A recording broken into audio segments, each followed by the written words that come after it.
Porque aqui, ó, alguém Começou. habilitou. Então, pronto. Já está gravando. Ótimo. Então, tá gravando. Estamos online e Eduardo, gravando. Oi? Guimarães, eu consegui pôr para gravar aqui, aí depois eu vejo com a Magda como é que faz para ela mandar para todo mundo. Ah, foi você quem conseguiu?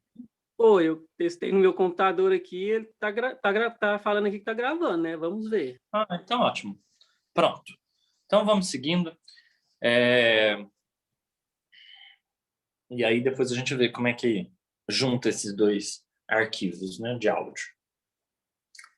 Tá, então agora a nossa ideia é a gente poder falar um pouco sobre as parábolas, né? Fazer um exercício de leitura. E aí eu selecionei algumas parábolas sobre o reino de Deus, né? Elas são sempre sobre o reino de Deus. E aí, a primeira parábola que eu selecionei foi essa de Mateus 13, de 1 a 9, como vocês estão vendo aí no slide, que é a parábola do semeador e da semente, né? Por quê? Porque não é só a parábola da semente, não é a parábola dos terrenos, mas tem um papel fundamental, a figura do semeador. Então vamos olhar para essa parábola. Vocês estão acompanhando aí o slide, esse slide vai para a mão de vocês depois. E aí, o texto dessa parábola é o seguinte. Naquele dia, Jesus saiu de casa e sentou-se à beira-mar. Uma grande multidão ajuntou-se em seu redor. Por isso ele entrou num barco e sentou-se ali, enquanto a multidão ficava de pé na praia. Ele falou-lhes muitas coisas em parábolas, dizendo: o semeador saiu para semear. Enquanto semeava, algumas sementes caíram à beira do caminho, e os pássaros vieram e as comeram. Outras caíram em terreno cheio de pedras, onde não havia muita terra. Logo brotaram porque a terra não era profunda. Mas quando o sol saiu, ficaram queimadas e, como não tinham raiz, secaram. Outras caíram no meio dos espinhos, mas que cresceram, sufocando as sementes.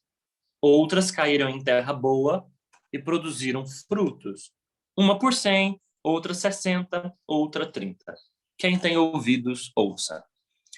Estou vendo que o slide de vocês aí saiu cortado, mas não tem problema. Quando vocês receberem, vocês vão receber ela completa, né? E é a parábola do texto bíblico mesmo. Então, o que chama atenção nessa parábola? Um semeador sai para semear, mas não prepara a terra. Ele só joga semente. Não tem nenhum preparo da terra. Só tem o lançamento da semente. O que é a terra que recebe essa semente? Certamente são os ouvintes. Certamente é o coração das pessoas. Algumas interpretações dessa parábola tendem a interpretar cada terreno como um grupo de ouvintes. Então, as sementes que caem à beira do caminho e os pássaros vêm e comem. Então, esse terreno é o terreno sem profundidade, o terreno das pessoas o terreno que indica as pessoas que ouvem a mensagem, mas essa mensagem é facilmente perdida, A palavra não cai no coração, não cria, não floresce, não frutifica, Ela é facilmente roubada. Outras caem em terreno cheio de pedras, que apontam para as dificuldades, para os conflitos internos. Isso impede, a semente de florescer. Outra é a terra cheia de espinhos, que também sufocam a semente. E, por fim, a terra boa. E aí, essa semente, ela é forte, ela é poderosa. Ela produz, na terra boa, 100, 60 ou 30 frutos. Para a semeadura da época, 30 30 para uma semente era já muito, né? O resultado de 30 para uma semente, 30 por 1, então, já era muita coisa, né? Em relação aos frutos. Então, falar que essa semente produz, né, até 100 frutos, dependendo do terreno, é dizer que essa semente ela tem uma grande potência de frutificação, né? A semente certamente é a palavra de Deus, né? Agora, diferente dessas interpretações que colocam, que apresentam, né, cada terreno como sendo um grupo de ouvintes, nós, na verdade, temos os 4 terrenos dentro de nós. Nós não somos um terreno ou outro, nós somos todos os terrenos, né? Isso significa que nós temos em nós o terreno à beira do caminho, nós temos em nós o terreno pedregoso, nós temos em nós o terreno cheio de espinhos, nós temos em nós a terra boa. Quer dizer que essa diferenciação não é uma diferenciação entre nós e os outros, mas é uma diferenciação em nós, né? Das formas, dos modos como a gente ouve a palavra, né? Mas o que é o reino de Deus? O reino de Deus é como um semeador. Então, o que Deus faz? Deus faz semeadura, né? Lança as sementes em nosso coração, as sementes do seu amor, as sementes da sua palavra, né? As sementes que Ele quer ver florescer abundantemente na nossa vida, né? 100, 60 ou 30 por 1, né? Mas que elas floresçam e frutifiquem. Então, o reino de Deus é como um semeador que lança sementes e que não faz distinção de terrenos, que não faz juízo de terrenos, né? E a nossa contraparte é justamente como nós ouvimos, né?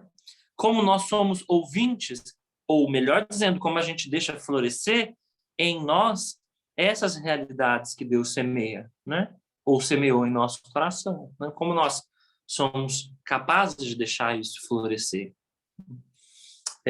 Então, os terrenos não são distinções entre pessoas, mas são distinções em nós.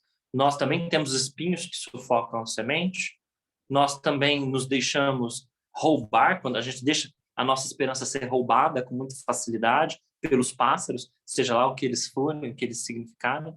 Nós também temos terreno pedregoso que impede a semente de criar raízes e florescer, né?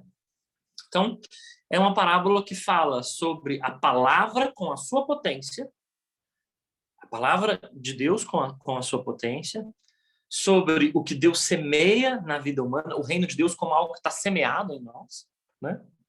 O reino de Deus como desejo de Deus semeado no nosso coração e que ele pode florescer e frutificar a depender do modo como a gente recebe em terreno bom essas sementes, né? A outra parábola é a parábola do joio e do trigo. Está aí para vocês no slide. Parábola do joio e do trigo. Diz assim: Jesus apresentou-lhes outra parábola. O reino dos céus... uma ressalva aqui. Agora vocês viram que não fala reino de Deus. Fala reino dos céus, né? Aliás, na outra eu acho que já falava. O reino dos céus, sim. Porque são todas de Mateus. Qual é a diferença, né, entre reino de Deus e reino dos céus? Nenhuma. O reino de Deus e o reino dos céus é a mesma coisa. Desde que a gente entenda, mais uma vez eu vou repetir, que reino dos céus não se refere ao céu como pós-morte, né? Porque eu disse abundantemente que o reino de Deus começa já, né? Ele tem o já e tem o ainda não, e ele tem uma presença na história, né? Ele é para esta vida. E aí, por que então Mateus não usa reino de Deus? Ele usa reino dos céus. porque o escritor do Evangelho de Mateus é um judeu muito piedoso. E falar o nome de Deus não é algo assim muito natural para um judeu muito piedoso, né? Pelo contrário, você não usa o nome de Deus para tudo, né? Então, até mesmo para falar o reino de Deus, esse judeu piedoso prefere usar reino dos céus para se referir à mesma realidade do texto de Marcos, né? Então, reino de Deus no texto de Marcos, reino dos céus no texto de Mateus, reino de Deus no Evangelho de Lucas e reino de Deus e vida eterna no Evangelho de João. Todos são a mesma realidade. Vou repetir. Reino de Deus em Marcos, reino dos céus em Mateus, reino de Deus em Lucas e vida eterna em João são todos a mesma realidade do reino de Deus, né? Tem outra coisa muito curiosa em relação ao grego, em que o texto é escrito. Quando a gente diz assim, reino de Deus, né, é a mesma coisa, eles têm na gramática grega, né, o que a gente chama de genitivo epesegético, que é a mesma coisa que a gente tem isso no português também. É menos comum no estudo da nossa gramática, mas a gente tem também. Quando a gente diz assim, a flor da rosa. Qual é a flor da rosa? A rosa. Então, quando a gente diz assim, o reino de Deus, o grego permite dizer o reino de Deus é Deus mesmo. Então, eu já disse que o reino de Deus não é um lugar, mas o reinado de Deus sobre a nossa vida. Então, tá tudo certo se a gente dizer que o reino de Deus é Deus mesmo, né? Então, se a gente trocasse, olha como ficaria lá na do semeador. O reino de Deus é como um semeador, né? Então, Deus é o semeador que saiu para semear. E agora nessa do joio e do trigo, né? Deus é como alguém que semeou boa semente no seu campo, né? Então, Deus tem cara de semeador, né? Ou o reino de Deus, essa realidade misteriosa de que Jesus fala, é um terreno de semeadura, né? De semente, né? Agora, olha que bonito se a gente parar para pensar no que é uma semente. Semente é uma coisa pequena, né?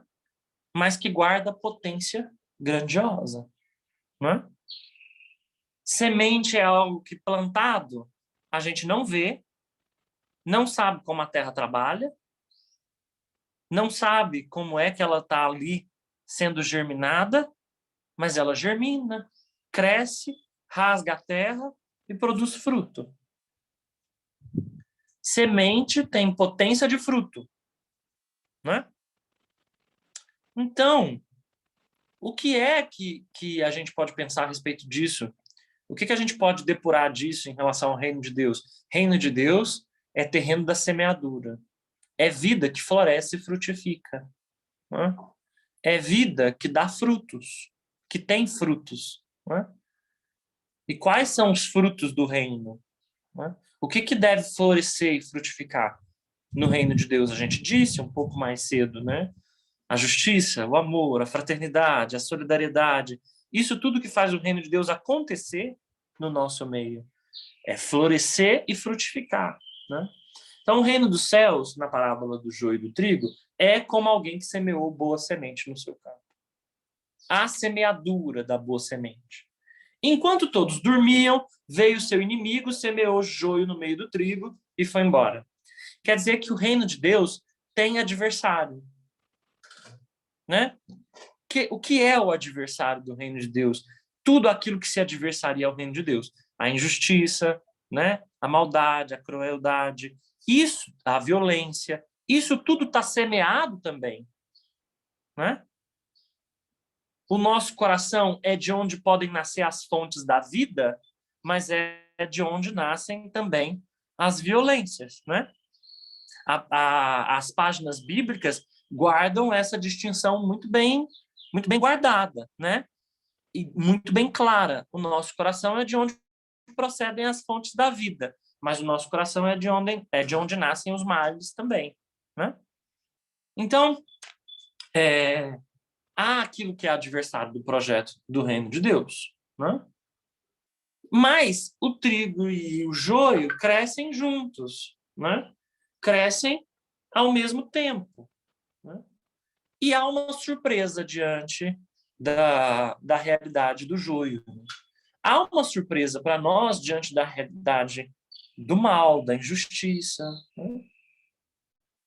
E aí perguntam para o dono, então, da semeadura: Senhor, não semeaste boa semente no teu campo? De onde veio então o joio? O dono respondeu: foi algum inimigo que fez isso, né?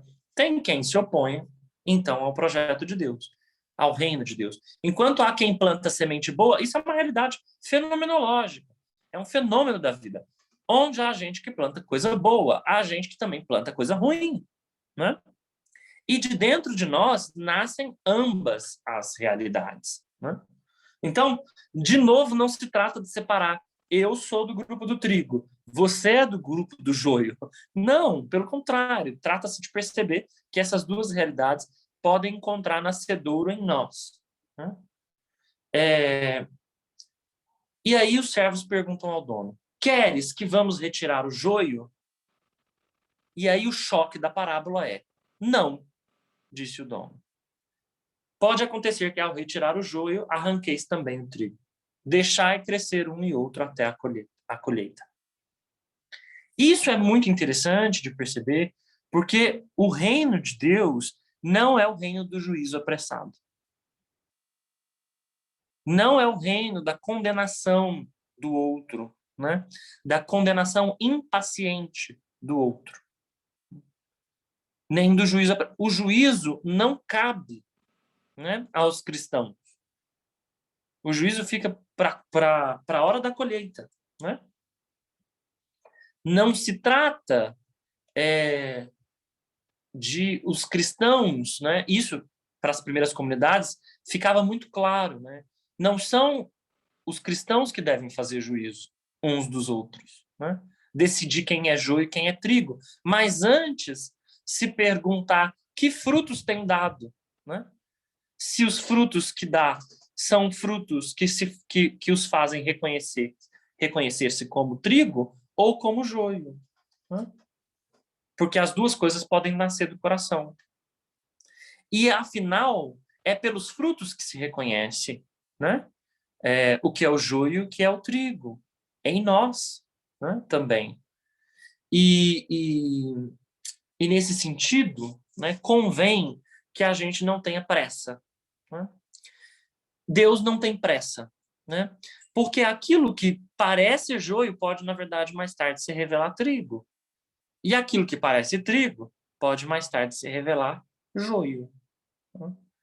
Então, essas duas dinâmicas, elas estão presentes, não só no campo da vida, como no campo do nosso coração. Aliás, só estão presentes no campo da vida porque estão presentes no campo do nosso coração, né?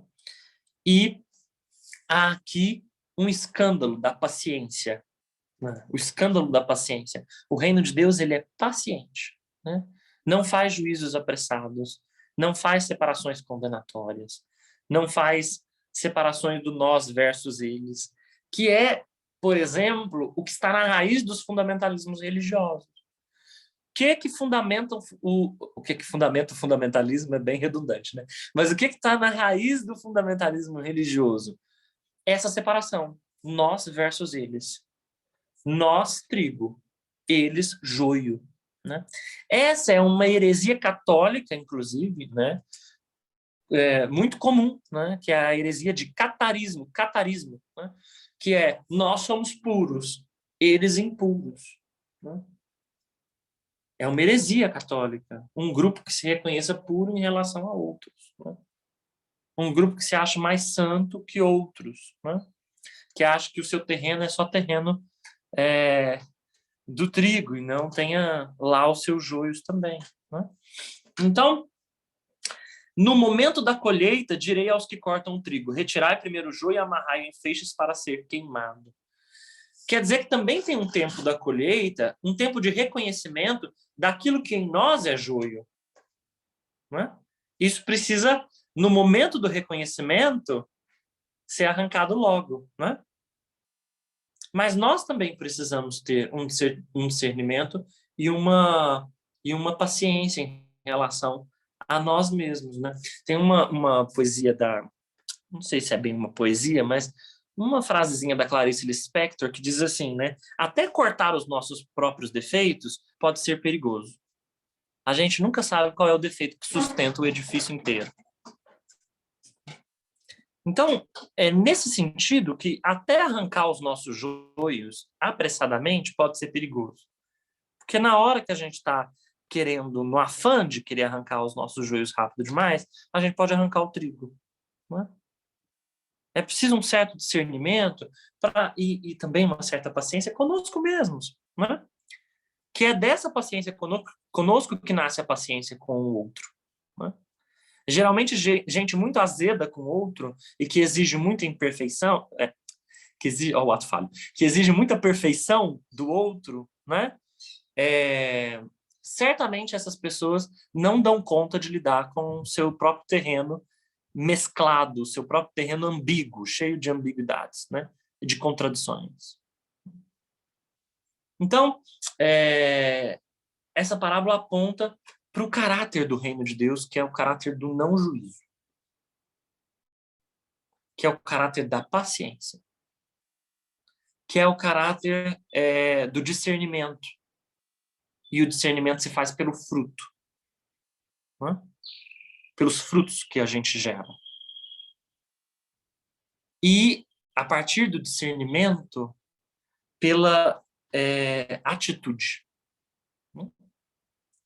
Então, o reino de Deus é, de novo, um campo de semeadura, é a realidade do que é semeado, mas nós temos as nossas contradições, é preciso estar atento a elas. Né? Depois, a próxima parábola é a parábola do grão de mostarda. Né? Outra parábola que está no Evangelho de Mateus, que diz assim: o reino dos céus é como um grão de mostarda, que alguém pegou e semeou no campo.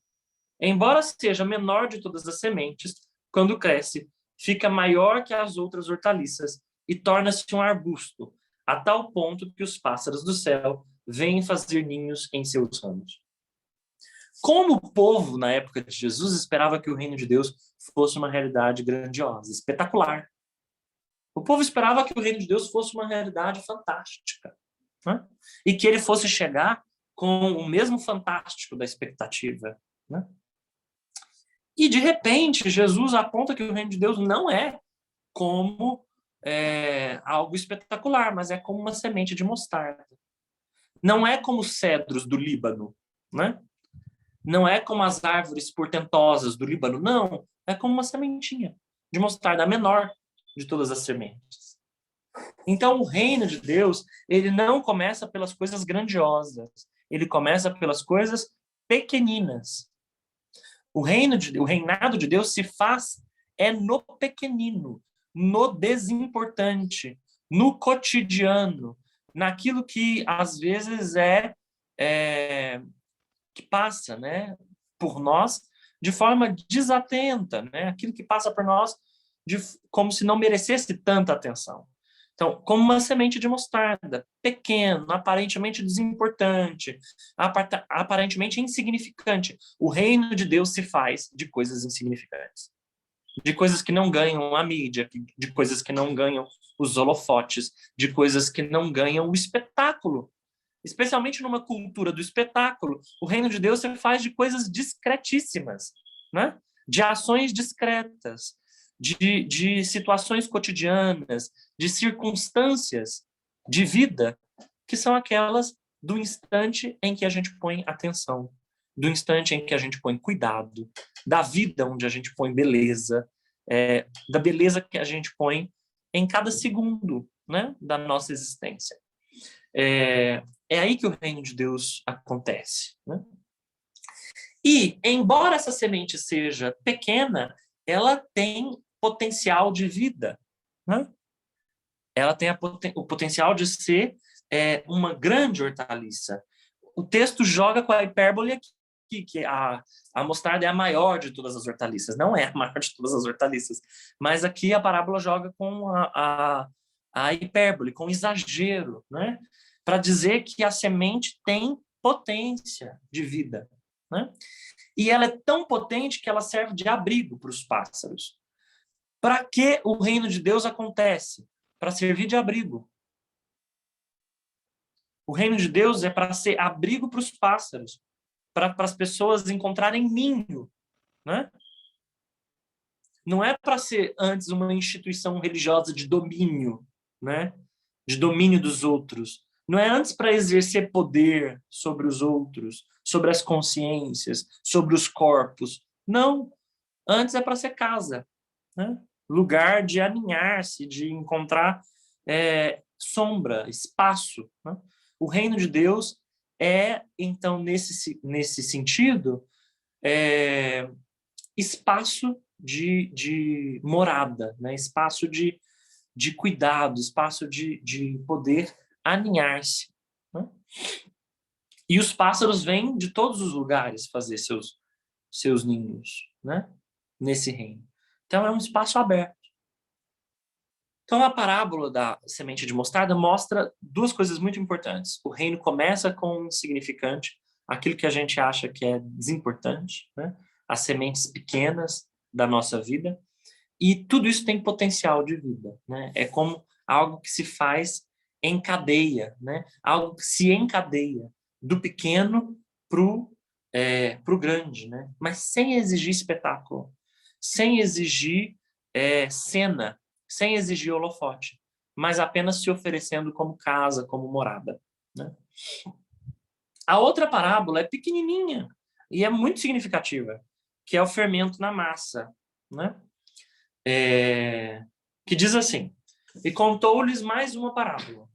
O reino dos céus é como fermento que uma mulher pegou e escondeu em 3 porções de farinha, até que tudo ficasse fermentado.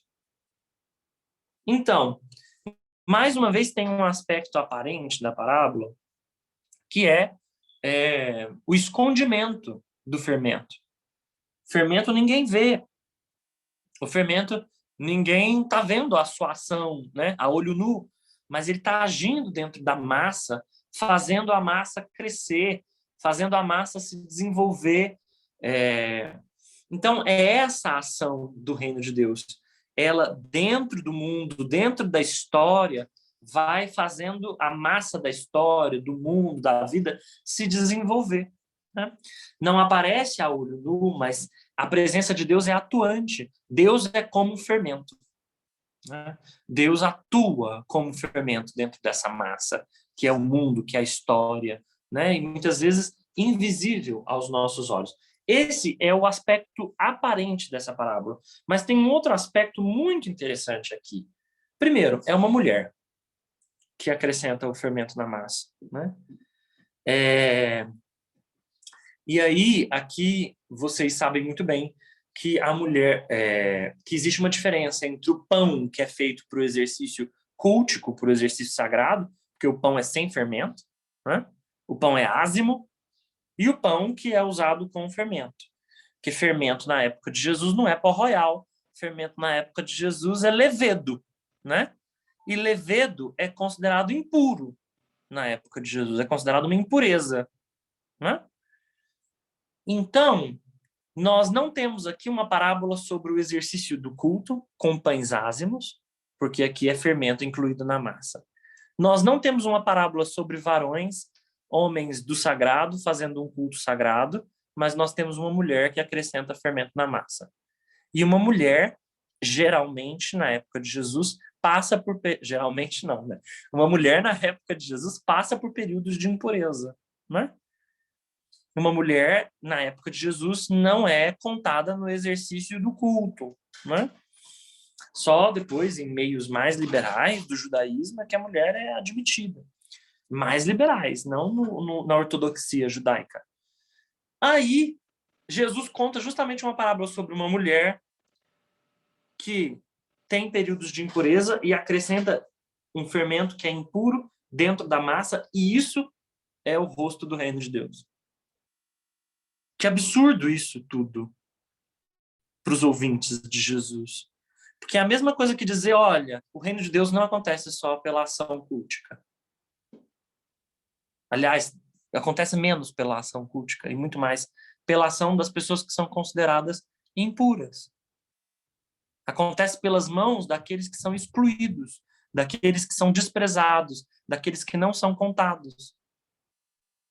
São eles que atuam e fazem a massa do reino de Deus crescer. Aliás, são eles que se abrem a esse anúncio do reino de Deus, muitas vezes, não os religiosos. Porque os religiosos, na época de Jesus, o que eles fazem é se fechar, né? E essa mulher, né, impura, que acrescenta o fermento impuro, quer dizer, o terreno do reino de Deus é o terreno da vida com as suas ambiguidades.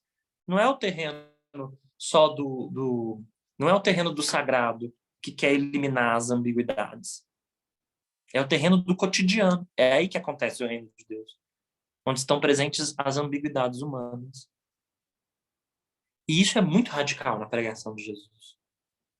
É escandaloso na pregação de Jesus. Porque a gente está diante de um homem, que é Jesus, que não é um homem do religioso do seu tempo. Ele é um leigo, um homem leigo, né?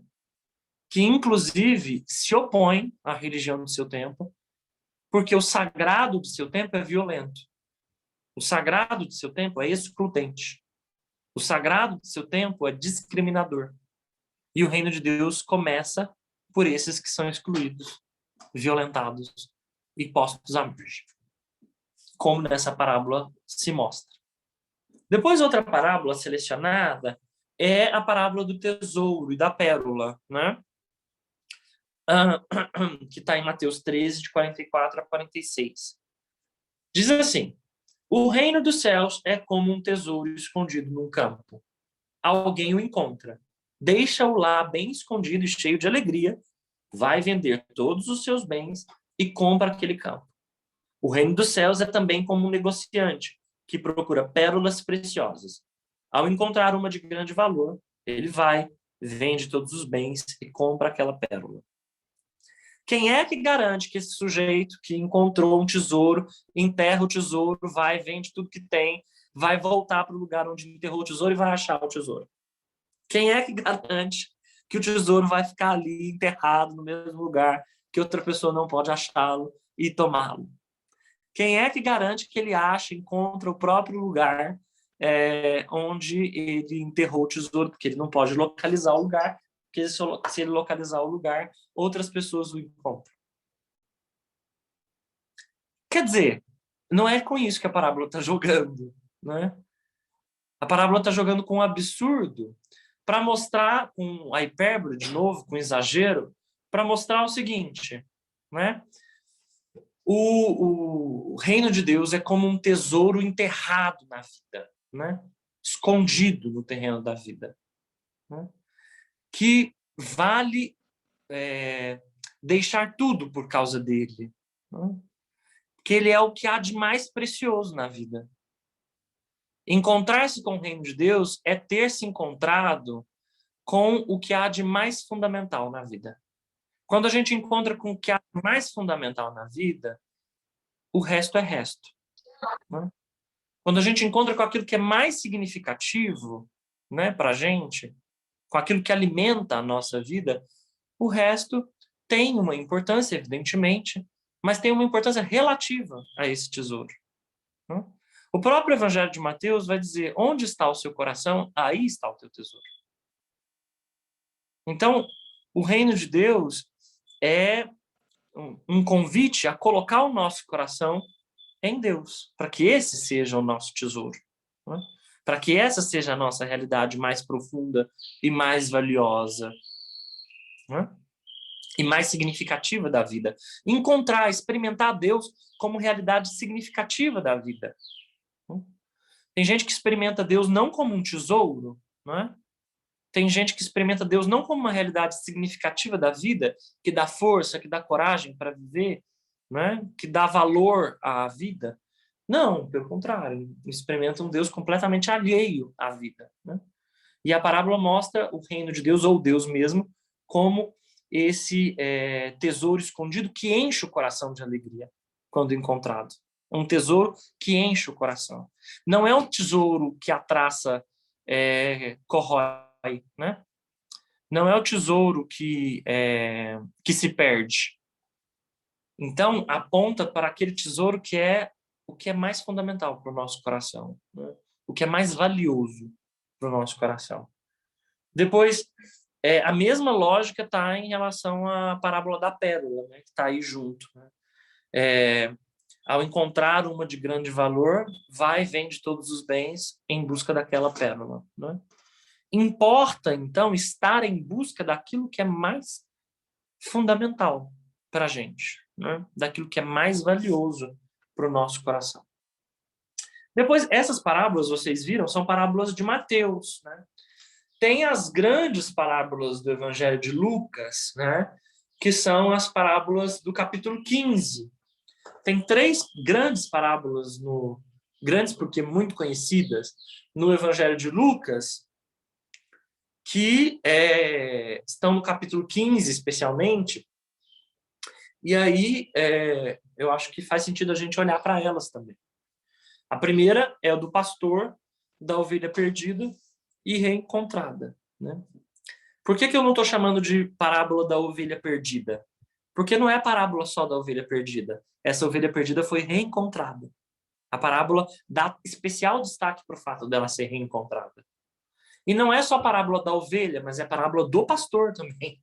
Então, para a gente chamar a parábola direitinho, parábola do pastor e da ovelha perdida e reencontrada. O que faz o pastor?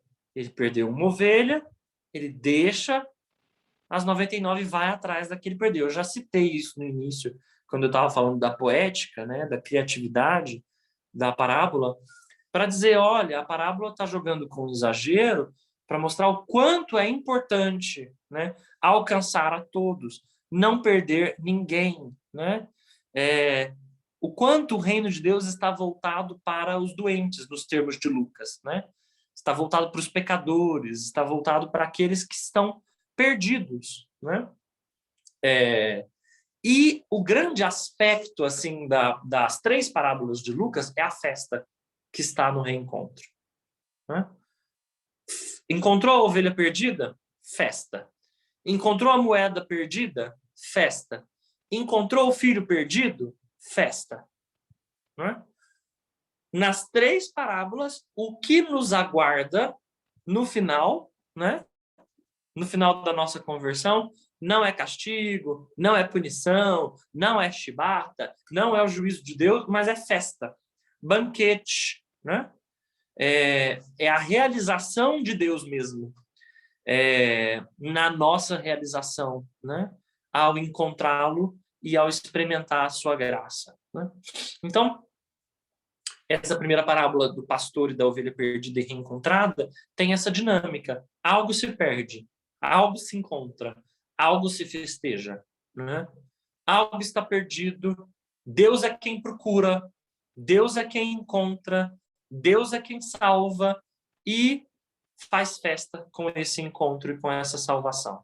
Então, o pastor é Deus, né? O reino de Deus é como um pastor. Deus é como um pastor.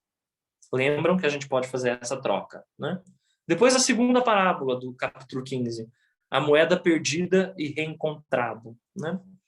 De novo, uma mulher tem 10 moedas, ela perde uma, ela reencontra, ela varre a casa inteira à procura da moeda perdida. Encontrou a moeda perdida, vou lá, festa. Então, Deus é uma mulher que tem 10 moedas. O reino de Deus é como uma mulher que tem 10 moedas. A moeda perdida está na mesma dinâmica da ovelha perdida, né? Aqui não é que as 9 não tenham valor, não é que as 9 não representem nada, mas é que é importante que nada se perca, né? Que todos sejam alcançados, né? Essa destinação universal do reino de Deus, né? E o terceiro, que é a parábola do pai bom, que a gente conhece como a parábola do filho pródigo, né? A parábola não é sobre o filho pródigo, porque são 2 irmãos na parábola. A parábola é sobre um pai bom que se relaciona com esses 2 irmãos de modos muito específicos, né? Notem aí nessa figura que eu pus como imagem no slide as mãos, né, desse pai, né? Uma mão é masculina, a mão da direita, né? Não sei se vocês estão vendo aí o slide. A mão da direita, ela é masculina, a mão da esquerda é feminina, né? Uma mostra o vigor do pai, outro mostra a ternura, né? Mostra a maternidade de Deus, né? Porque Deus é pai, mas também é mãe, né? Então, essa figura, essa parábola, melhor dizendo, ela narra um pai que não corresponde ao imaginário de pai na época de Jesus, como eu disse, né? Porque o filho chega para o pai e diz assim: dá-me a parte da herança que me cabe.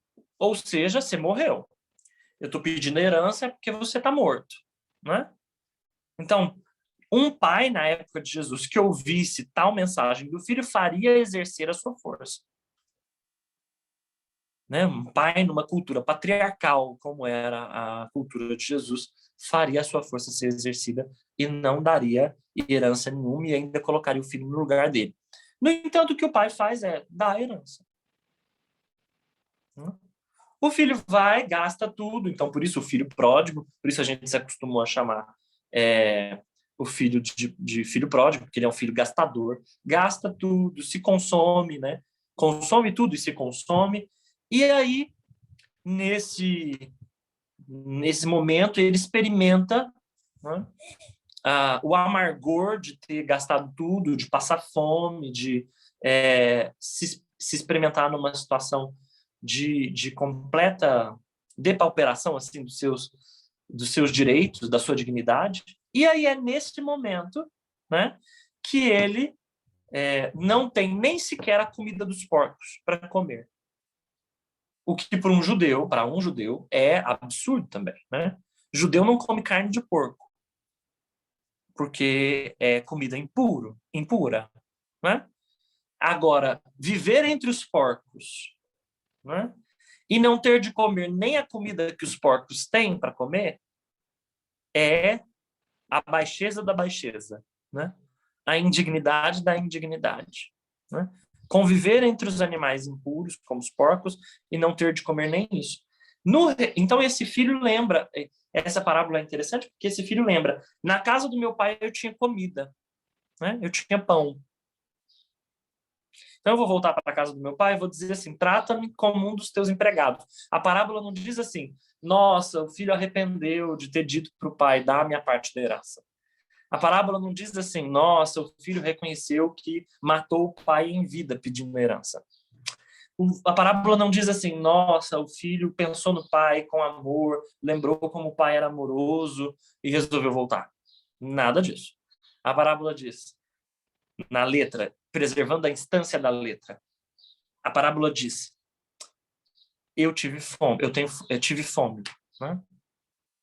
E na casa do meu pai tem pão. Então, pai, trata-me pelo menos como um dos teus empregados, né? Então, na cabeça desse filho, não importa nem sequer voltar à situação de filho, mas pelo menos voltar à situação de empregado para que a comida lhe seja dada, né? Para que ele tenha um mínimo de dignidade, né? O bonito da parábola é que o extremo da misericórdia está lançado aqui, né? Porque há uma frestinha, né? Não há uma conversão perfeita, uma contrição do coração. Tem uma frestinha. A frestinha, eu estou com fome e na casa do meu pai tem pão. É essa a fresta, né, que se abriu na vida desse filho. Ele retorna.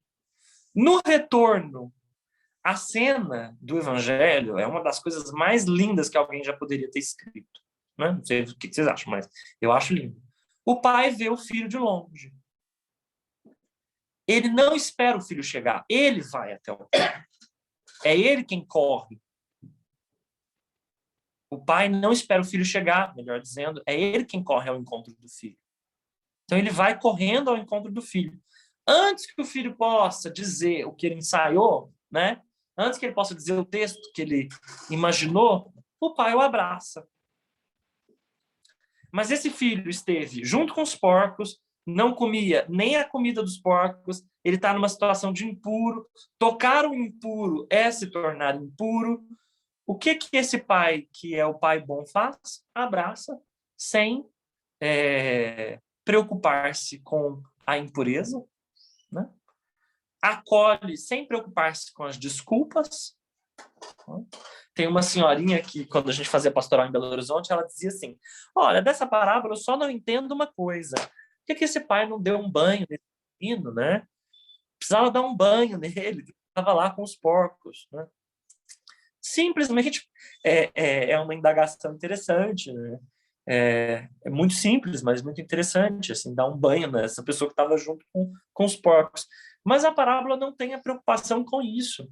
A parábola, pelo contrário, quer mostrar que esse pai, ele não se preocupa em entrar em relação com o filho impuro, em abraçar o filho impuro, né? Mesmo que isso possa contaminá-lo, né? E ele, pelo contrário, abraça o filho e restitui a dignidade do filho. Como é que ele restitui a dignidade? Põe anel no dedo dele, põe sandália nos pés, manda matar um novilho gordo, que é reservado para a festa da Páscoa, e faz festa, banquete com esse filho. Esse é o retrato do reino de Deus. O reino de Deus é aquele que quer alcançar no abraço todos e fazer festa com eles. Não condená-los por causa da vida pregressa, não julgá-los, né? Mas apenas dar a possibilidade de que eles se sintam como filhos à mesa, né? Todos nós somos um pouco filhos pródigos. E aí, um pouco ou muito, né? E aí, o interessante dessa parábola é que tem uma gradação, nesse capítulo 15, tem uma gradação percebida, né? A ovelha perdida e reencontrada. Há algo em nós que é meio animal, né? Há algo em nós que é meio animal. Depois, a moeda perdida e reencontrada. Há algo em nós de valor que precisa ser recuperado. Depois, o filho perdido e reencontrado. Nós não somos o animal, o nosso valor não está na moeda, o nosso valor é o valor de sermos filhos. Né? Essa é a nossa dignidade principal, a dignidade de ser filho de Deus. Como filhos, a gente tem irmãos, né? E aí a parábola tem um outro lado, né? Que é o lado do irmão mais velho. Ele ficou sempre com o pai. Ele não saiu de perto do pai, ele serviu o pai, ele trabalhou para o pai. Mas quando o filho mais novo chega e tem festa para ele, o que esse filho mais velho percebe? Ele percebe o seguinte, que tem tudo para esse filho mais novo e para ele. Essa pergunta ela é muito interessante porque no rosto desse filho mais velho está o rosto dos religiosos, dos muito religiosos. Na época de Jesus, os fariseus, né? Os que se achavam muito certinhos, muito puros, né? Muito justos, que não tinham incorreções, que não tinham mais incertezas, que não tinham mais ambiguidades. Tem gente que acredita ainda hoje que é assim, né? Que já resolveu tudo, que já corrigiu tudo, que já é tão reto que agora, depois de ter cortado tudo em si mesmo, precisa cortar nos outros, né? Só que, muito curiosamente, esse filho diz assim, pai, eu estive sempre contigo, né? Eu trabalhei, você nunca me deu nem um cabrito para eu comemorar com os meus amigos, não com o senhor. Né? Esse filho jamais se sentiu filho também. Ele se sentia empregado. Ele se sentia muito empregado, pouco filho. Como se as coisas fossem coisas do pai e não dele. E isso é muito interessante porque mostra dois rostos. Um rosto de um filho que arrisca tudo, perde tudo, volta e a sua frestinha é o suficiente para a misericórdia do pai encher o coração dele. E, de outro lado, um muito religioso, que está com o pai, mas não está com o pai. Que está perto do pai, mas não está junto com o pai. que está próximo do Pai, mas não está em comunhão com o Pai. Que não se beneficia da comunhão com o Pai. E a parábola termina sem a gente saber se esse filho mais velho entrou para a festa ou não entrou. Que é um dos grandes escândalos da parábola também. E aí, esse filho mais velho entrou ou não entrou para comemorar com o pai e o filho mais novo? A gente não sabe. E a abertura da parábola, ela é provocante justamente por causa disso. A gente entra ou a gente não entra? Quando a gente tem diante da gente o outro que sempre parece ser pior do que a gente, ou que precisa ser pior que a gente para a gente se sentir um pouco melhor. A gente entra ou não entra? Né? Então, as parábolas de Jesus nos colocam certamente diante de um imaginário completamente avesso ao imaginário religioso do seu tempo, ao imaginário até ético, ou melhor dizendo, até moral de seu tempo. Né? O que Jesus faz é uma ética a respeito da moral instituída no seu tempo. Né? Ele repensa a moral. Oi? Acho que foi um acidente. Bom, e aí, em tudo isso, o que se percebe é a exousia de Jesus. Né? Como vocês estão vendo aí no slide. O que é a exousia de Jesus? A exousia de Jesus é a autoridade de Jesus. Jesus não é alguém poderoso, mais uma vez. Poder é outra coisa do que a autoridade. Né? A autoridade é quando a gente engrandece o outro. Nisso se percebe a autoridade. Né?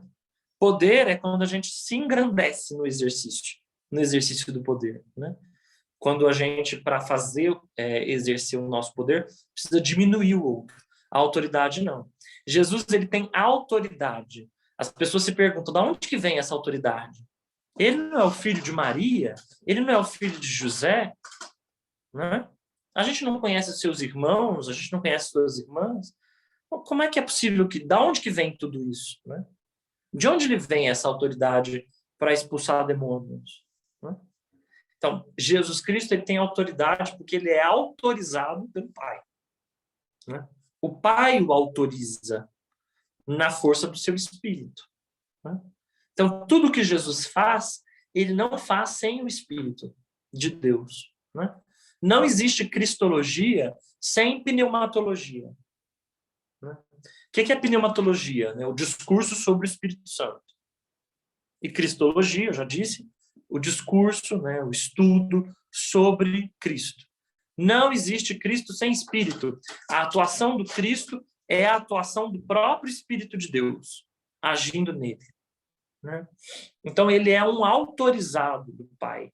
A autoridade vem do fato de ele engrandecer o outro. Né? A autoridade dele vem da capacidade dele de fazer acontecer o reinado de Deus, nos colocando diante dessa decisão. A decisão por Deus ou não. Né? É como se Jesus apresentasse um Deus decidido por nós, né? E a gente não tem como sair da presença de Jesus sem se decidir. Né? Sem decidir e sem se decidir. Porque as duas coisas vão juntas. Quando a gente decide, a gente se decide. Quando a gente escolhe, a gente se faz. Né? Então, diante de Jesus, ao escolher, ao dar adesão, né, ao Deus que ele nos mostra, ao decidir por isso, a gente se decide também. Porque isso provoca algo em nós. Né? É uma experiência que transforma a gente. A gente não experimenta o Deus de Jesus Cristo como quem experimenta uma balinha. Né? Não é uma experiência desse tipo. Experimentei, gostei. Experimentei, não gostei. Né? Não. Experiência no sentido bíblico aqui, né? No sentido teológico, melhor dizendo, tem a ver com aquilo que transforma, né? Que decide a gente mesmo, onde a gente se decide, que muda, né? Os nossos rumos. Então, a autoridade de Jesus é aquela que é capaz de engrandecer-nos assim, né, por dentro.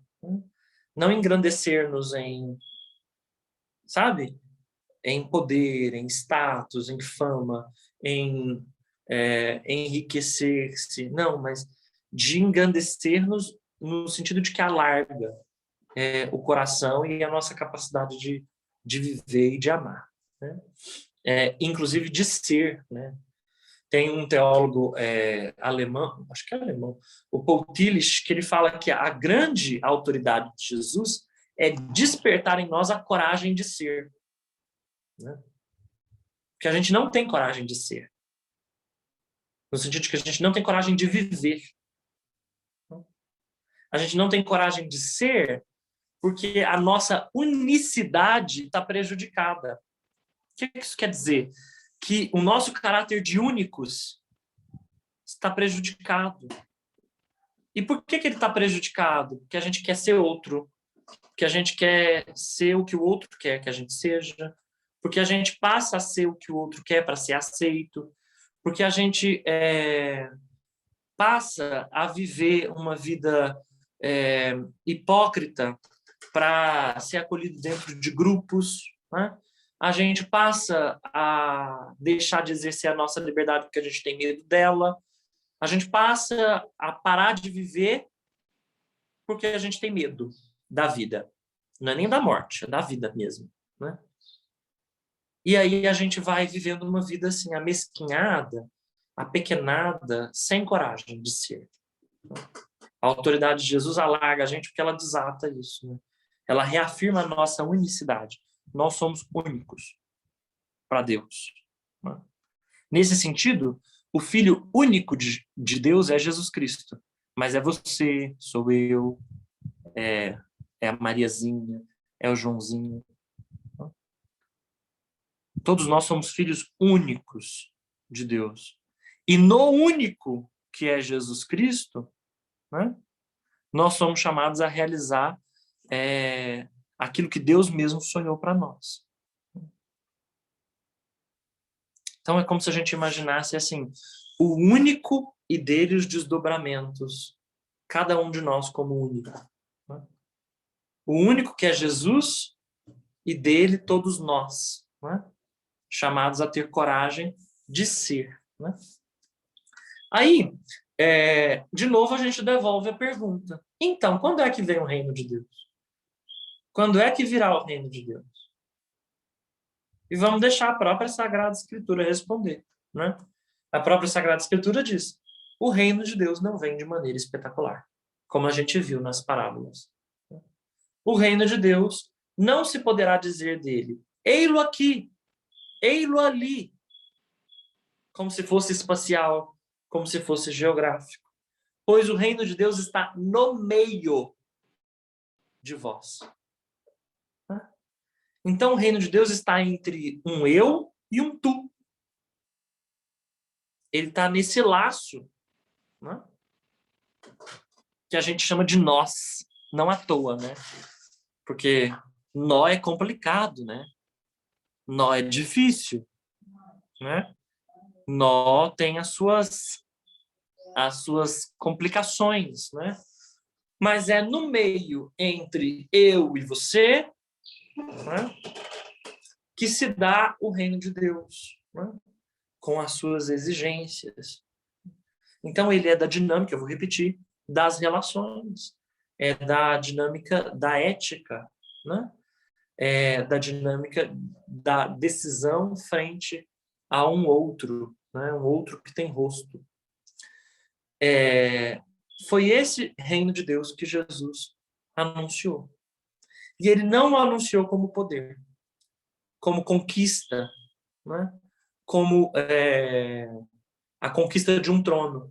Se nem Jesus, né, se coloca no lugar de poderoso, mas ele tem, isso sim, autoridade não poder, se nem Jesus se coloca na busca do poder, os discípulos também não devem se guiar por essa lógica, né? Também eles devem abandonar a busca pelo poder.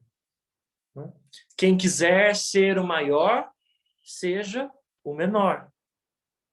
Quem quiser ser o maior, seja aquele que serve.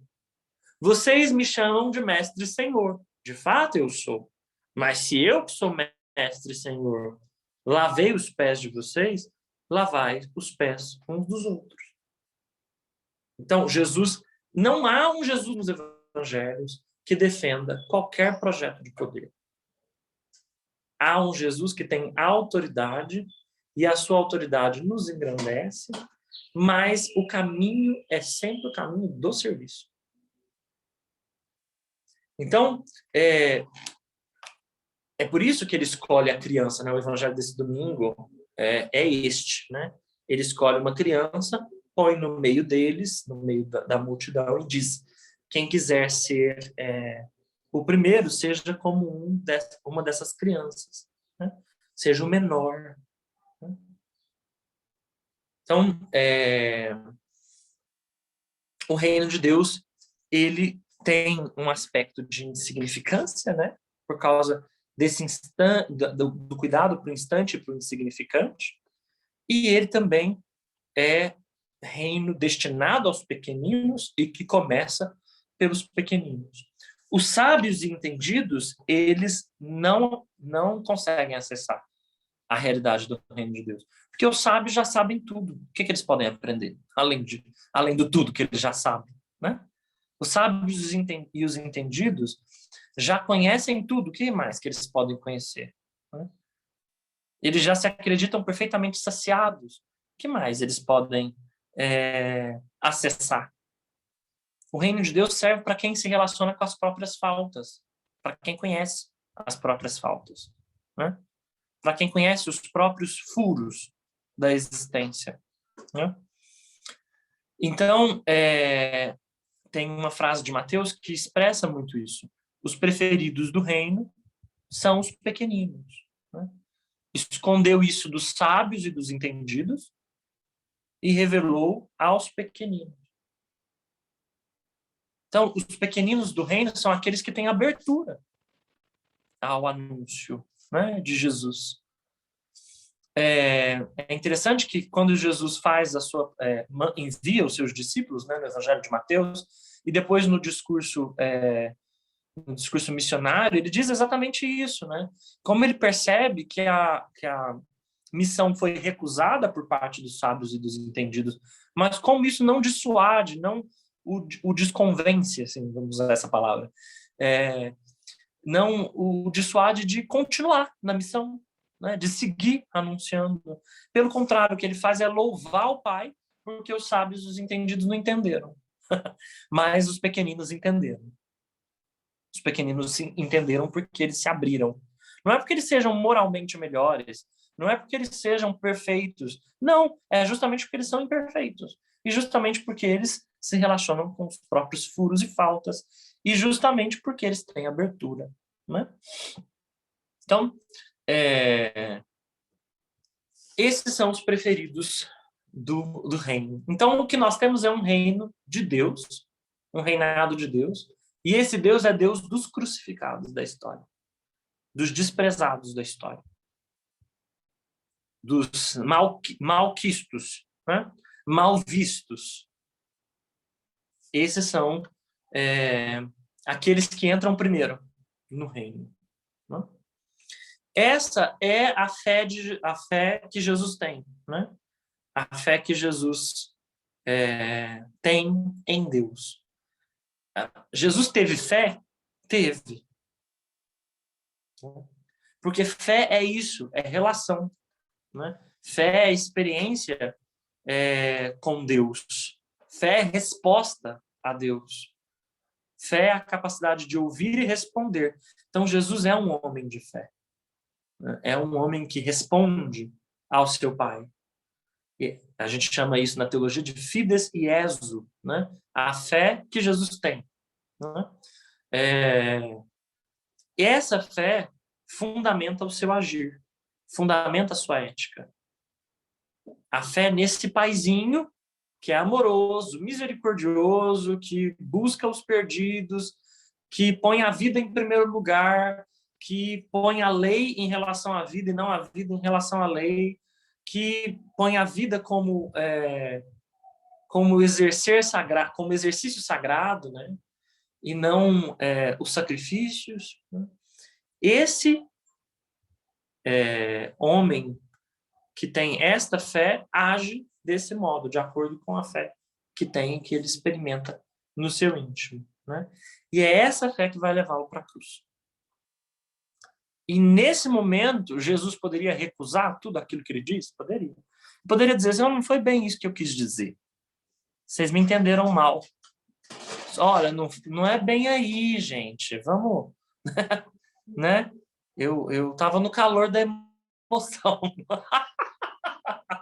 Eu não quis dizer isso, né? Não. O que ele faz é justamente assumir tudo que ele fez, fala e falou. Né? Então, ele abraça a cruz. E Jesus, como eu disse, sabe dessa realidade, da cruz como seu horizonte. Né? Não porque ele seja dolorista, masoquista, goste de sofrimento, queira sofrimento, procure sofrimento. Ele também não anuncia a sua paixão como quem seja como se ele fosse uma mãe de Ná, né? um adivinho. Não. É como quem faz leitura da história. Né? Então, ao ver o cerco se fechando ao seu redor, Jesus sabe que a cruz está no seu horizonte. E a cruz não está só no horizonte de Jesus. Ela está no horizonte de quem quiser ser discípulo de Jesus. De quem entendeu que o reino de Deus é o reino do Deus dos crucificados dessa história e assume, né, aquele lugar de sabendo-se amado, amar. Sabendo-se amado, ajustar-se, né, a essa justificação que Deus fez. Né? E, assim sendo, defender a justiça. Carregar a cruz, né, de defender a justiça. Ou defender a justiça e enfrentar as cruzes da perseguição, da oposição. Né?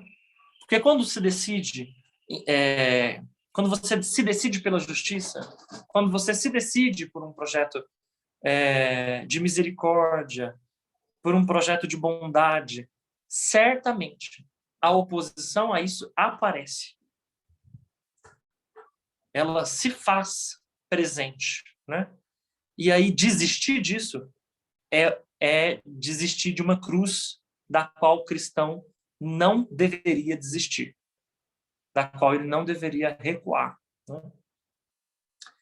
Então, é nesse sentido que a gente entende a frase: quem quiser ser meu discípulo, negue a si mesmo, tome sua cruz e me siga. Quem quiser ser meu discípulo, então não é obrigado, nasce do querer, nasce da opção, da adesão, nasce de um encontro, de ter sido encontrado por Deus, né? E de se decidir diante desse encontro. Quem quiser ser meu discípulo, Jesus nunca obrigou ninguém a ser discípulo dele. Pelo contrário, ele perguntou para os discípulos assim: quem quer ir embora? Né? Vocês querem ir embora também? Quando a palavra dele aparecia bastante dura, né? Então, quem quiser ser meu discípulo, negue a si mesmo. O que é negar-se? Então, eu não posso ter prazer, eu não posso ter alegria, eu não posso descansar, eu não posso... Não, nada disso. Negar-se a si mesmo é negar um projeto de vida fechado, egoísta, um projeto de vida que pense só no próprio bem-estar, um projeto de vida que só considere a si mesmo. Né? Só considere a si mesmo. Tome a sua cruz. Né? Tomar a sua cruz não tem a ver com aquilo que a gente geralmente interpreta como assumir as dores do dia a dia, né? Com resignação. Não. Tomar a sua cruz é fazer da sua vida serviço. Como a cruz, a gente entendeu, é o sinal da entrega definitiva da vida de Jesus, a cruz para a gente tem esse significado de entrega da vida. A gente deve passar a nossa vida entregando a vida, servindo. Né? Os teólogos perguntam assim, como é entregar a vida hoje? é ajudar que os outros vivam. Possibilitar que os outros vivam. Que a vida não seja só para mim, mas seja também para os outros. Né? Que os outros também tenham coragem de ser e coragem de viver. E me siga. Esse é o segmento. É um segmento existencial. Não é um segmento religioso. Não que o religioso não seja existencial. Pelo contrário, é isso que o religioso deve ser. Existencial. Né? Mas ele é, sobretudo, ético. Né? É um modo de vida. Então, a cruz é um modo de vida do cristão. Que significa justamente isso, o serviço, a entrega. Né?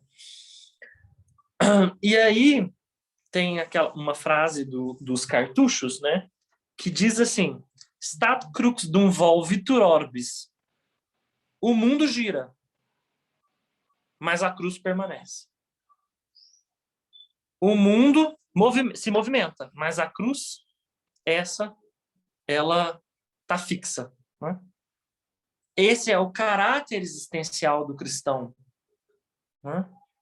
O caráter existencial do cristão é daquele que entendeu que porque foi amado primeiro, agora pode amar. Porque teve os pés lavados, deve lavar os pés. Porque Deus mesmo desceu de sua cavalgadura, né, de seu cavalo, se encarnou, né, e tomou no colo o ferido que estava à margem, que somos nós, né? Então, se Jesus foi o grande samaritano, né, que nos tomou e nos levou para a hospedaria para cuidar das nossas feridas, agora nós também podemos fazer isso. Então, a cruz é, de fato, aquilo que caracteriza, né, o cristão como aquele que dá a vida, né? Que passa fazendo o bem, né? E lutando contra a injustiça. Mas cruz sem ressurreição é insanidade. E aí a gente vai para outra parte do trinômio, né? Lembra? Cruz no centro.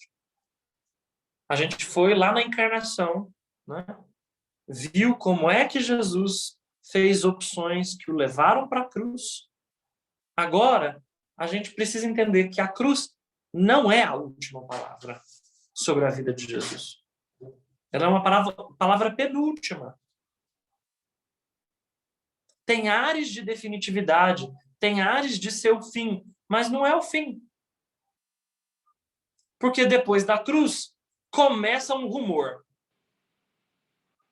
O rumor de que o corpo não está mais no túmulo. Isso não prova nada. O túmulo vazio não prova a ressurreição. Não prova porque podem ter roubado o corpo. A própria Sagrada Escritura lança mão dessa hipótese. Roubaram o corpo do meu Senhor. Não sei onde o puseram. O próprio texto desmente, né, a possibilidade do corpo ter sido roubado, porque nenhum ladrão dobra os paninhos e coloca eles à parte, cuidadosamente. Depois, esse rumor vai se estendendo.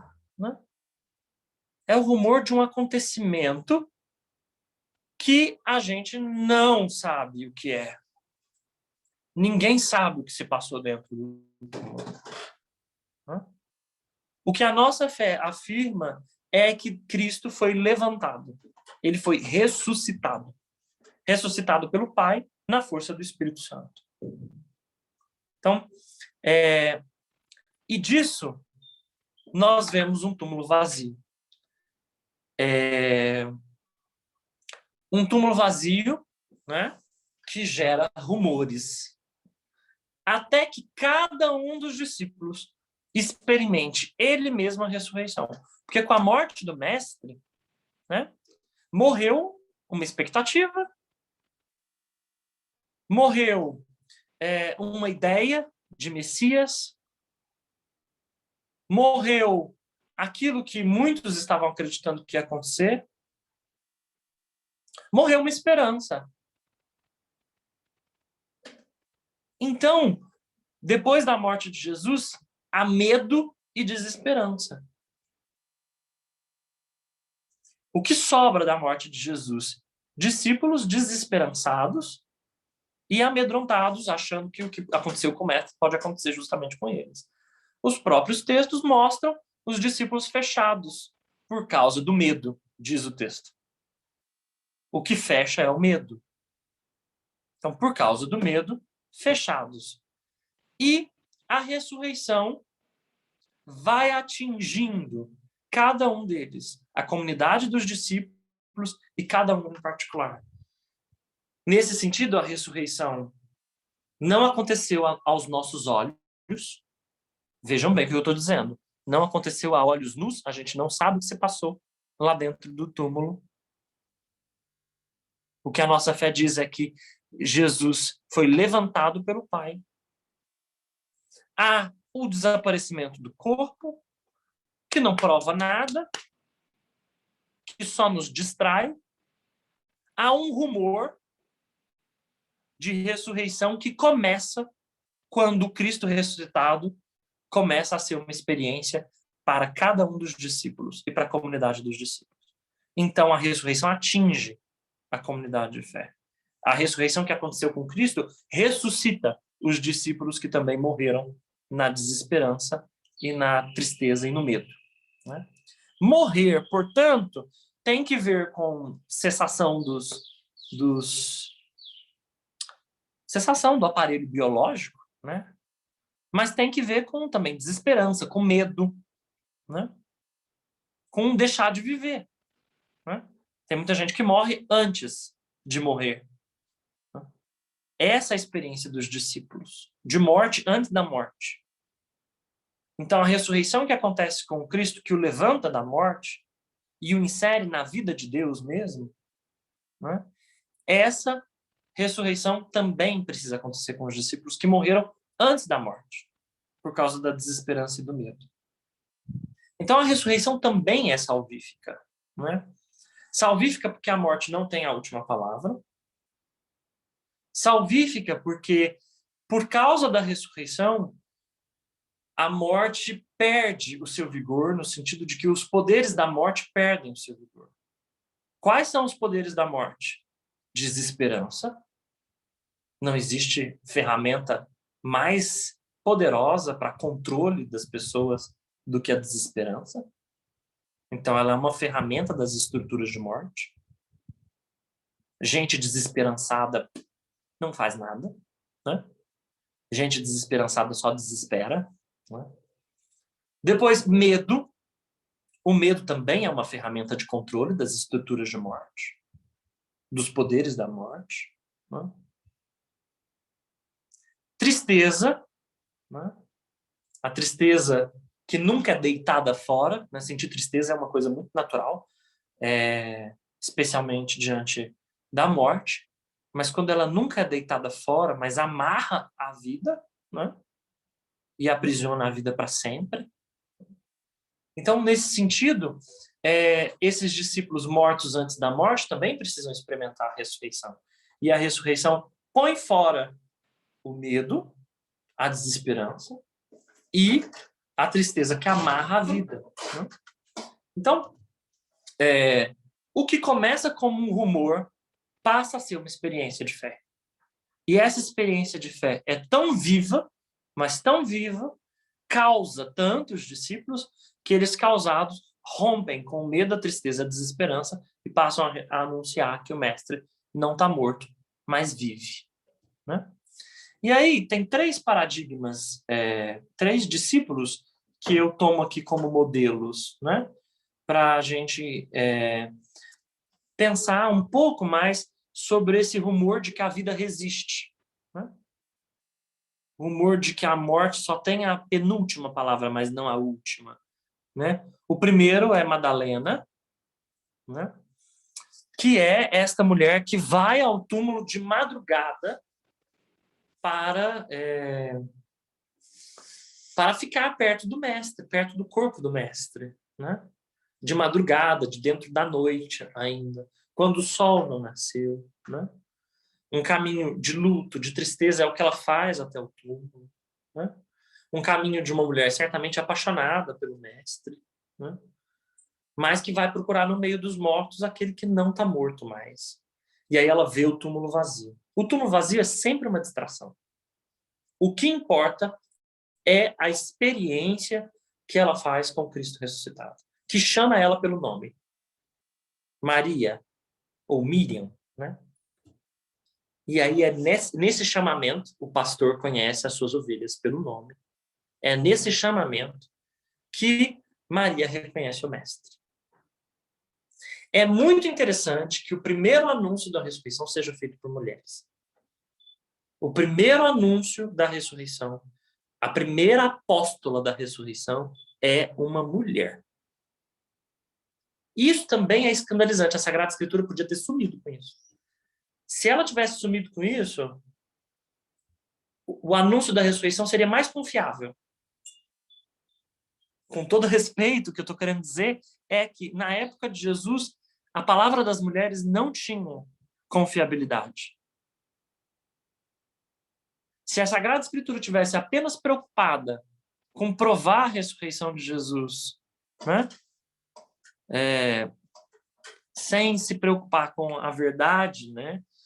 Ela poderia ter colocado esse anúncio na boca dos homens e pronto, sumido com as mulheres.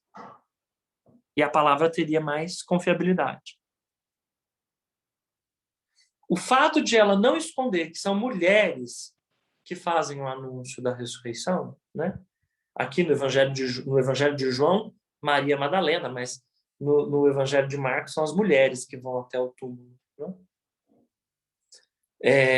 O fato, então, de as mulheres fazerem esse anúncio, e esse anúncio não ser muito confiável para um mundo de varões, dá toda a historicidade do texto, né? E se a gente não quiser mexer com a pesquisa histórica a respeito de Jesus, né? Porque hoje a teologia tem cada vez mais abandonado essa pesquisa histórica, é afirmar que o anúncio da ressurreição também começa pelos desprezados, pelos excluídos, né? E o que significa que Deus ele sempre vem até nós pelo inesperado, né? E que a ressurreição tem muito de inesperado. Então, Madalena é essa primeira apóstola da ressurreição de Jesus. A que vai tocar Jesus, e Jesus diz, não me toque, eu ainda não fui para o meu Pai, né? Então, é interessante não sumir com a figura das apóstolas, né? A gente pode se perguntar, inclusive, assim, numa provocação eclesial, o que nós fizemos com o anúncio e com o testemunho das mulheres que também podem ser apóstolas? Essa é a primeira apóstola. Depois, o Evangelho faz, né, o mesmo Evangelho de João, faz Pedro e o discípulo amado virem correndo, né? O discípulo amado corre mais depressa, Pedro corre mais devagar, os dois entram no túmulo, Pedro entra primeiro, não é porque ele seja mais importante que o discípulo amado, não é porque ele tenha primazia, mas é porque tem mais necessidade de acreditar. O discípulo amado já acredita. Ele vê e acredita. O Pedro, ele precisa acreditar. E por isso ele entra primeiro, né? Não é porque ele tenha precedência em importância, mas porque ele tem precedência em necessidade, né? E aí começa, então, uma elaboração da ressurreição. A experiência do ressuscitado exige elaboração, né? Exige o custo de ir deixando, abandonando os poderes da morte.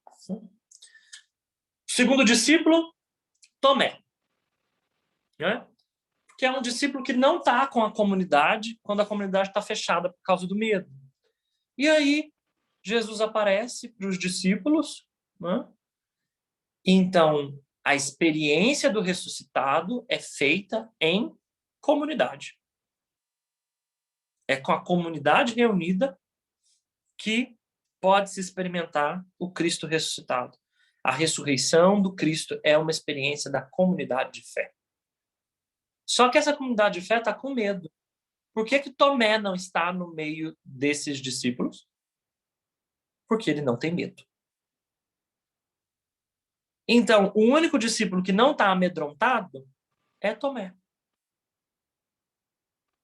Quando a comunidade anuncia para Tomé que viu Jesus ressuscitado, é óbvio que ele não acredita. Porque ele conhece essa comunidade tomada pelo medo.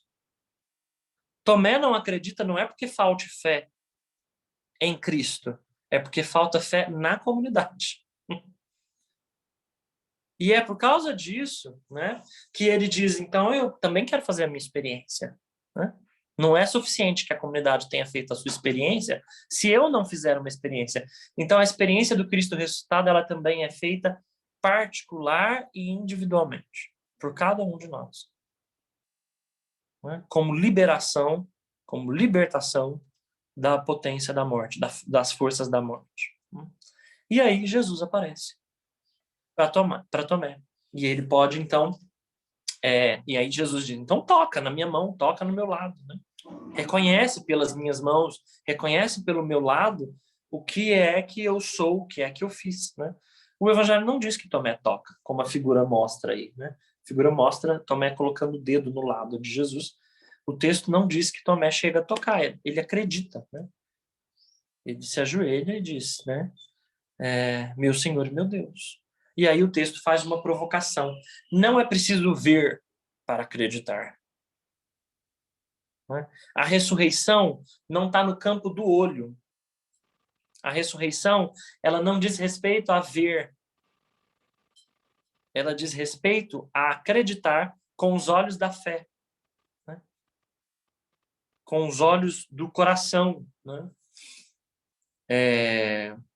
Então, é muito menos algo que é visível assim a olho, com o olho da cara, né? Não é visto com o olho da cara, mas é experimentado com a fé. Né?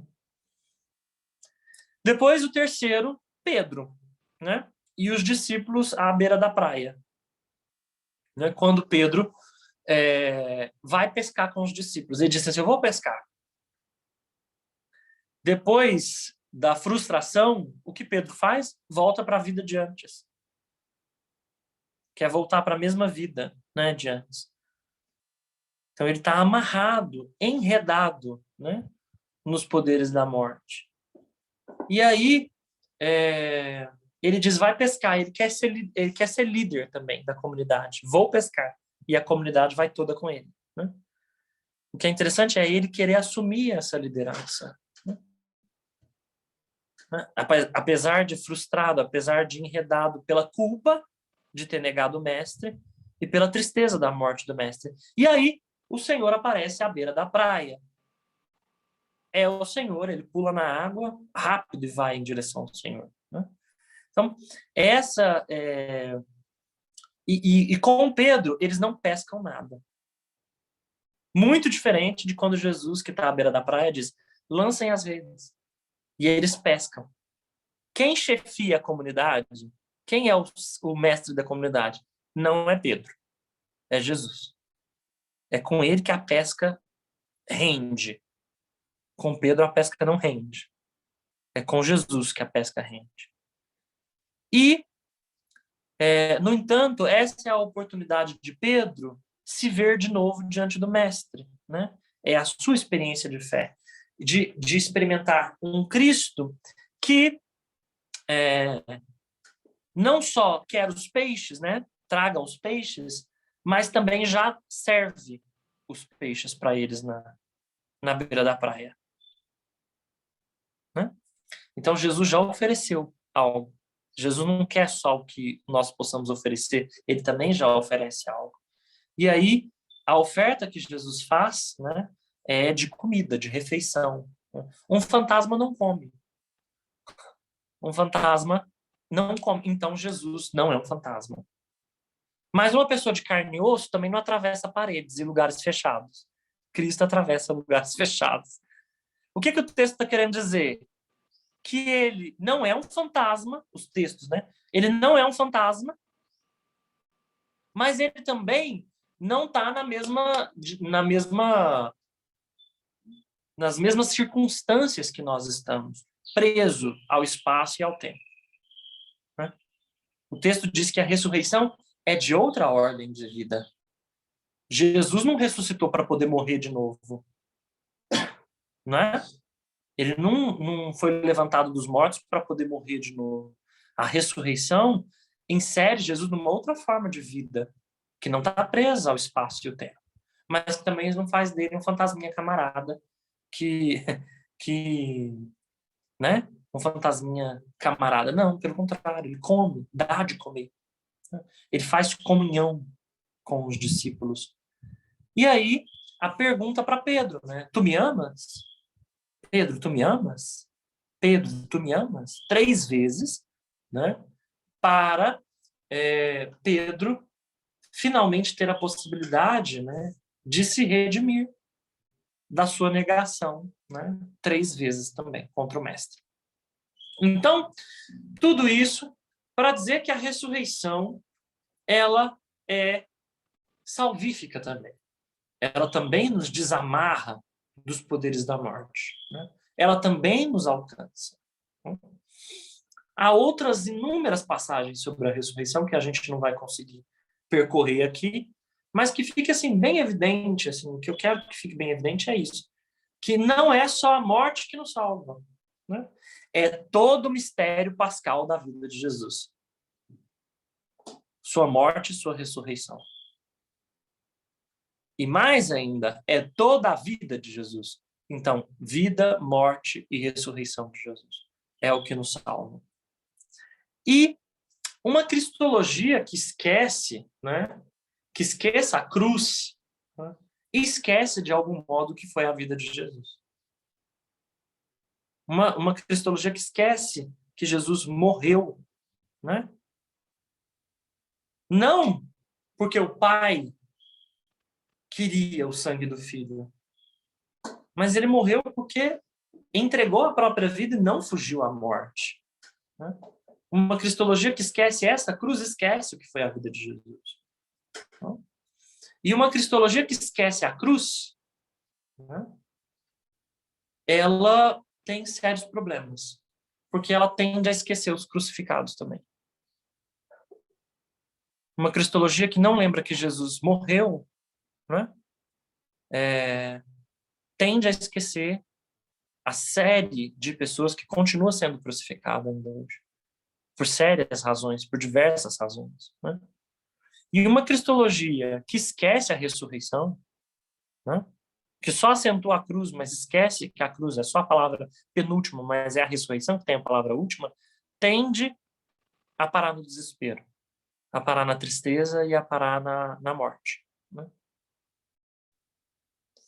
Então, é preciso recuperar esse trinômio: encarnação, cruz, ressurreição. Né?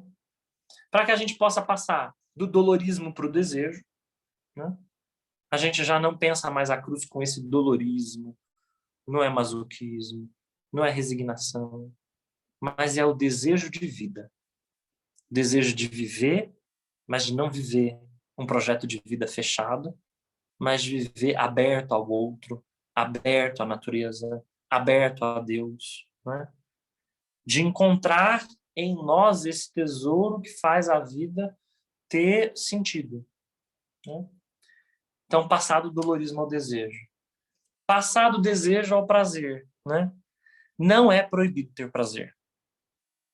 O prazer não é a demonia da vida. A demonia da vida é a fome. A demonia da vida é a injustiça. A demonia da vida é a falta de solidariedade. Né? Deus não detesta o nosso prazer. Pelo contrário, Ele quer que a nossa vida seja vida em abundância. O prazer é menos prazer quando é só prazer para mim, né? Quando é, de novo, o projeto de vida só fechado, né? Fechado, totalmente fechado, que é uma preocupação por bem-estar, né? Só por bem-estar, né? Eu estando bem, o outro pode estar mal, né? Então, vejam que são duas fotos de crianças, né? Para mostrar o que a gente pode criar, né? O que a gente pode inventar, né? Como é que a gente pode ser criativo com a própria vida, né? E mesmo diante do sofrimento, ou apesar dele, né? Recriar condições de vida, né? E aí a gente está nesse momento, né, histórico de novo, que é esse momento do incontrolável de uma pandemia, que não está na nossa mão, né? Mas que faz a gente perguntar como é que diante desse momento que é cruz para a gente, mas para muitos também, que é cruz não só para mim, mas é cruz para o outro, né? Que é cruz que faz a gente sofrer, mas que matou muita gente, né? Que é cruz que tem a ver com injustiça, a gente sabe, agora, muito mais do que antes. Que é cruz que tem a ver com corrupção. Que é cruz que tem a ver com negligência. Que é cruz que tem a ver com egoísmo, né? Que é cruz que tem a ver com tudo isso que é anti-reino também, né? Como é que a gente, diante disso, recria condições de vida, né? Como é que a gente pode viver a cruz de Jesus agora, que é serviço, doação da vida, amor, nesse tempo, para recriar essa vida, né? Então, como é que a gente pode ser criativo? O Espírito de Jesus, o Espírito Santo, é espírito da criatividade. Ele nos ajuda a criar. Nós somos coautores do reino porque nós somos criadores também, né? Nós somos co-criadores de Deus. Deus não terminou a criação enquanto a gente puder também atuar como co-criador. Então, em que sentido nós podemos criar as condições, ou recriar condições de vida, né, frente ao real da morte? Não esquecendo a cruz, que é serviço e doação da vida, né, para enfrentar a cruz, que é injustiça e perversidade. E aí, a gente termina dizendo disso, né? Se a cruz é, de fato, isso que está presente no centro da nossa fé, o mundo gira, mas a cruz permanece, então esse acontecimento ele é definitivo, que ele aconteceu de uma vez por todas na vida de Jesus Cristo, mas não ficou fechado no tempo. Ele nos alcança, né? Alcança o passado e o futuro e nos alcança agora, é atual, né? Como é que a gente hoje assume a nossa cruz, se a gente quer ser discípulo, e segue Jesus Cristo? Num tempo pandêmico, num tempo de crise e num tempo de injustiças. Se a gente baixa a cabeça para a injustiça, abaixa a cabeça para a negligência, se a gente silencia diante disso, né? Como quem não enfrenta essas cruzes impostas, a gente não assumiu a cruz de Jesus. Então, o evento, o acontecimento, morte e ressurreição de Jesus tem efeitos até hoje, porque nos compromete também. Muito obrigado a vocês que acompanharam até aqui. E o Manuel está aí de novo. Preciso falar com vocês, evidentemente, né?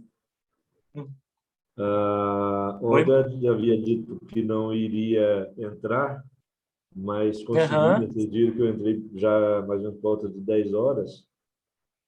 Só que há poucos minutos atrás a minha internet caiu e eu precisei voltar de novo.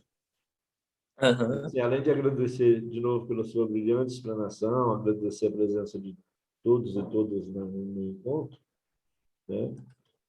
Sobretudo essa última fala, né? Desde quando você cita lá os cartuchos, eu fiquei martelando como nós, às vezes, teimamos em duas coisas, né, que deveríamos repensar.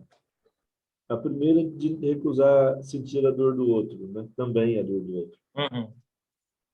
Eu fico sempre lembrando daquela história do rato, né, e da ratoeira, que acho que todo mundo conhece. Lembra da galinha, do porco? Aham. E pelo simples fato de achar que não é comigo, e Uhum. na época, o único que não morreu foi aquele que, em tese, o problema era dele, né? Eu acho que isso é interessante. E a outra coisa é como a gente tem dificuldade de entender esse Jesus que vem pela justiça, pela paz, dos pequenos, né? Uhum. Um Cristo que se faz tão simples a ponto de descer apresentado numa manjedoura, Uhum. enrolado em faixas. Eu sempre trago essa imagem, né? Não se fala Uhum. que pôs roupa, mas enrolado em faixas. E numa cultura onde a pobreza era vista até como um certo sentido de não abençoado, de não graça, Uhum. para que ninguém tivesse medo dele se aproximar, parece que a gente teima em colocá-lo distante com o poder. Parece que a gente não se contenta com esse Cristo, né, da autoridade, e que brilhantemente você colocou, né, que essa autoridade desperta em nós a capacidade de ser, a ressurreição desperta para esperança, para coragem, para alegria, né, destruindo esses sinais de morte, e como às vezes a Uhum. gente teima em colocá-lo distante, quase inacessível, porque parece que é assim quase que impossível acreditar num Deus de autoridade, não num Deus de poder, né? Uhum. Parece que a gente continua medindo isso. Eu desculpe falar demais nesse final, né? É Não, só agradecer e pronto. Mas a sua provocação mexeu muito, né? Ontem eu já queria ter dito alguma coisa, mas silenciei, mas hoje eu não resisti, tá? Muito obrigado pelo seu obrigado. trabalho, pela sua contribuição. Obrigado a todo mundo. E você conduz o final. Se você quiser encerrar, se quiser ver alguém, então quiser encerrar, agora é contigo. Eu já Não, eu estou acho que é isso. Só agradecer mesmo, agradecer de novo o convite, né, da escola, agradecer a você pelas palavras, agradecer quem ficou até agora, quem, né, bancou o desejo. E, e é isso, a gente vai se encontrando por aí. Um abraço Você para todo agora mundo. está na paróquia perto da minha casa, né? Eu moro aqui no Santa Mônica, perto da BR. Ah, Então não então está tão pronto. Então distante. você tem que me visitar lá. Combina. Combina assim, tá? Quem quiser me visitar, estou lá na Santo Antônio, lá no Morumbi. É perto daqui. Tamo aí. Então tá bom, um Não abraço. Altamira? quero também, nesse momento, agradecer primeiramente a Deus por vivenciarmos esses 2 dias, momentos inesquecíveis e que nos alertam bastante e que, mesmo assim, nos deixa ainda analfabeto na história de Jesus. Mas foi muito claro, muito bem explicado e eu percebi, sim, Padre Eduardo, feito com muito carinho, com muita responsabilidade, esse módulo da agora, né, da cristologia. Eu agradeço do fundo do meu coração essas oportunidades que nós temos de encontrar pessoas tão sábias que nos transmitem tanto amor e nós tentamos aprender bastante. E também a Escola, né, de Teologia São Marcos, que é uma grande oportunidade para nós. E para tudo isso, eu rezo, Padre Eduardo, para o senhor continuar nessa missão, que é muito importante. É nessa missão que a gente vê os olhos de Jesus. Através desse trabalho, a gente vê Jesus. A gente vê, tenta entender a vida plena. Muito obrigado, um bom domingo, um bom descanso e a sua bênção. Deus abençoe a todos. Muito obrigado, Altamira. Se alguém quiser falar alguma coisa de forma rápida, né, para o Padre Eduardo, então aproveite a ocasião. Magda, se quiser falar alguma coisa, né, você entrou de novo agora, conseguiu. Se quiser assumir a palavra, vou dizer alguma mensagem também, à vontade. Pois é, eu não vou poder deixar de falar, porque eu acabei conseguindo ouvir, e esse final me deixou desse jeito mesmo que está sendo dito. Muita coisa interessante e vai reverberando dentro da gente, e outras que às vezes a gente não tinha pensado daquela maneira, que nos ajuda muito no crescimento. Valeu muito. Um beijão e obrigada. E não esquece de levar seu livro, que deve ser tão belo e bom quanto você aí nas aulas e na vida e nas homilias, tá bom? Obrigada. E obrigada a todos mais uma vez. Um beijão para todo mundo. Obrigado. Até mais, Obrigada, viu? Eduardo. Mais Oi. uma vez, eu quero mais uma vez agradecer, pedir o Espírito Santo que o ilumine sempre. E um desejo que me acendeu agora. Eu gostaria que o clero, né, o convidasse para que falasse para alguns padres que não pregam esse Jesus Cristo, que o Senhor acabou mais ainda de me tornar mais convicta desse amor que eu sinto por ele. Que eu fico muito, muito decepcionada quando eu vejo algumas atitudes de algumas pessoas do clero que não vê Jesus como o Senhor acabou de nos mostrar. Só isso. Muito obrigada. Deus te abençoe. Amém. Obrigado. Deus te abençoe também. Fique com Deus, até mais. Até mais, gente. Tchau, tchau.